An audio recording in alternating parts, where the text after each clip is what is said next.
Hi. இப்போ நம்ம பார்க்க போகிறது கிளாஸ் 3. அதில் என்ன பார்க்க போகிறோம்னா, ப்ளவுஸில் கொக்கி வைக்கிறத பார்க்க போகிறோம். ஒரு பக்கம் நீடில்ல த்ரெட்டை போட்டு டபுள் லேயராக எடுத்துக்கோங்க. ஒரு பக்கம் முடிச்சு போட்டுக்கோங்க. நாட் போட்டதுக்கப்புறம் இந்த மாதிரி அந்த கொக்கியை வந்து எடுத்து வச்சுக்கோங்க. எடுத்து வச்சுட்டு கிளாத்துக்கு கீழே அந்த நாட் வர மாதிரியும், கிளாத்து கீழே வச்சு மேலே வர மாதிரி பண்ணணும். நெக்ஸ்ட் டைம் பண்ணும்போது என்ன பண்ணணும்னா, இந்த த்ரெட் வந்து கீழே போகக்கூடாது. மேலேயே தான் வச்சுக்கணும். மேலே வந்துன்னா அந்த கொக்கிக்கு கீழே தான், துணிக்கு கீழே போயிடக்கூடாது. வச்சு இந்த மாதிரி நீடில் அந்த ஹோலில் வச்சுக்கோங்க. நல்லா பாருங்க தெரியும். இந்த மாதிரி பிடிச்சிக்கோங்க டைட்டாக. பிடிச்சிட்டு நீடில் வந்து கீழே வச்சு மேலே இழுத்தீங்க அப்படின்னா வந்துடும்.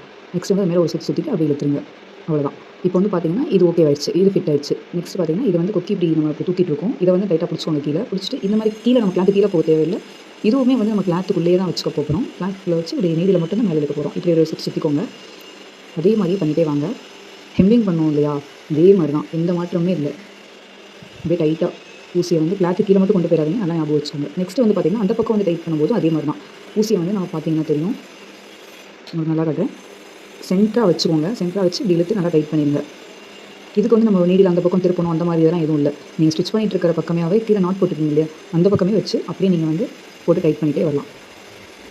இது வந்து ரொம்ப சிம்பிளான ஒன்று தான். இதை வந்து ஒரு சுற்றிக்கோங்க எப்போவுமே. ஏன்னா கொஞ்சம் வந்து உங்களுக்கு வந்து டைட்டாக கிடைக்கும். அதுக்காக தான். நெக்ஸ்ட் வந்து பார்த்தீங்கன்னா கீழே இன்னொரு ஹோல் இருக்குது. அதுக்கு வந்து நம்ம என்ன பண்ணலாம்னா இன்சைட் வந்து இப்படி தான் பண்ண போகிறோம். பார்த்தீங்கன்னா தெரியும். இப்படி ஒரு சுற்றி அப்படியே நல்லா டைட் பண்ணிடுங்க. இதே மாதிரியே அகைன் பண்ணிகிட்டே வந்தீங்க அப்படின்னா டைட் ஆகிடும்.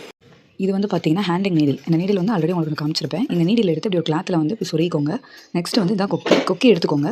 கொக்கி வந்து பேக் சைடு திருப்பி அந்த ஹோல் பண்ணோம் இல்லையா, செகண்ட் ஹோலில் கொடுத்து ஃபஸ்ட்டு ஹோலில் வர மாதிரி நல்லா பார்த்துக்கோங்க. ஃபஸ்ட்டு ஹோலில் வந்ததுக்கப்புறம் இப்படி ஜஸ்ட் ஒரு ரொட்டேட் மட்டும் பண்ணிங்கன்னா அவ்வளோதான். இது வந்து ஃபிட் ஆயிடுச்சு. பேக் சைடு தான் திருப்பணும். ஃபஸ்ட்டு இன்னொரு தடவை காட்டுறேன் பாருங்கள், நல்லா பாருங்கள். இப்படி எடுத்துக்கோங்க, கொஞ்சம் அகட்டி விட்டுக்கோங்க. செகண்ட் இருக்க ஹோலில் நல்லா பார்த்துக்கோங்க. செகண்ட் இருக்க ஹோலில் நம்ம இதை வந்து கொடுக்க போகிறோம். செகண்ட் இருக்க ஹோலில் கொடுத்து ஃபஸ்ட்டு இருக்க ஹோலில் வர மாதிரி பண்ணணும்.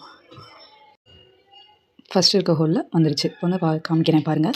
பார்த்தீங்களா, பேக் சைடு திருப்பி கொடுத்துருக்கேன். ஜஸ்ட் இது ஒரு ரொட்டேட் மட்டும் பண்ணிட்டீங்கன்னா இந்த கொக்கி வந்து நல்லாவே ஃபிட் ஆயிரும். நெக்ஸ்ட் வந்து பார்த்தீங்கன்னா லைட்டாக அப்படி அமுக்கி விட்டிங்க அப்படின்னா டைட் ஆயிரும்.